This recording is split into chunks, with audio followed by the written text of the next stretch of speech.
राधे राधे प्रिय भक्तों, जय माता दी।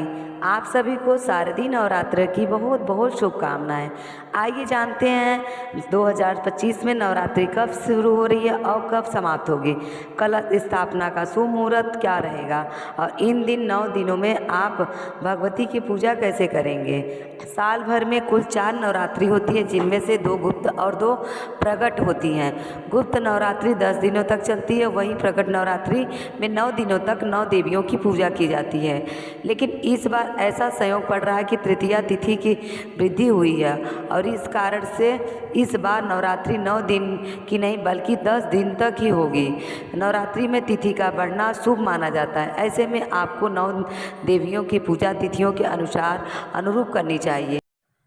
उदया तिथि के अनुसार इस बार शारदीय नवरात्रि 2025 22 सितंबर सोमवार से शुरू होगी, जिनका समापन 1 अक्टूबर बुधवार को होगी।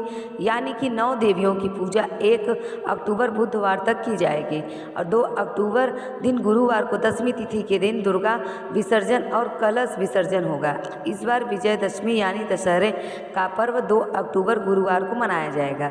इस बार अष्टमी तिथि महाअष्टमी जिसे हम कहते हैं, इस महागौरी का पूजा होता है।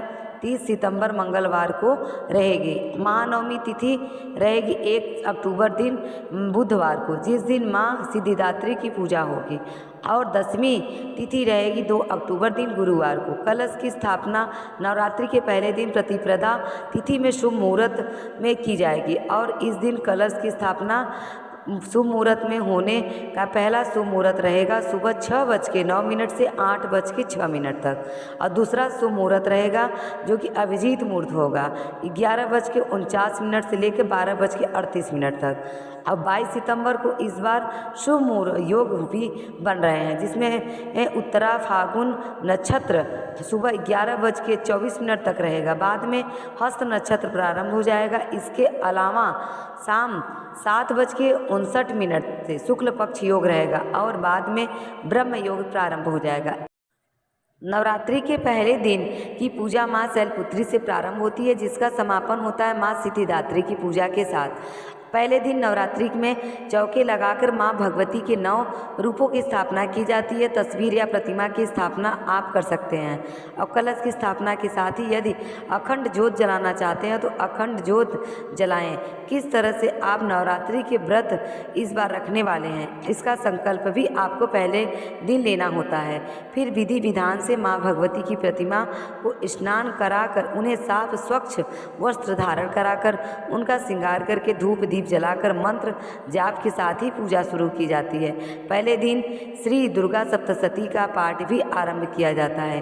फिर माँ शैलपुत्री की कथा पढ़ें। नवरात्रि के 9 दिन तक 9 देवियों की अलग अलग कथा आपको अलग अलग दिनों में जरूर सुननी चाहिए। मंत्र जाप करें।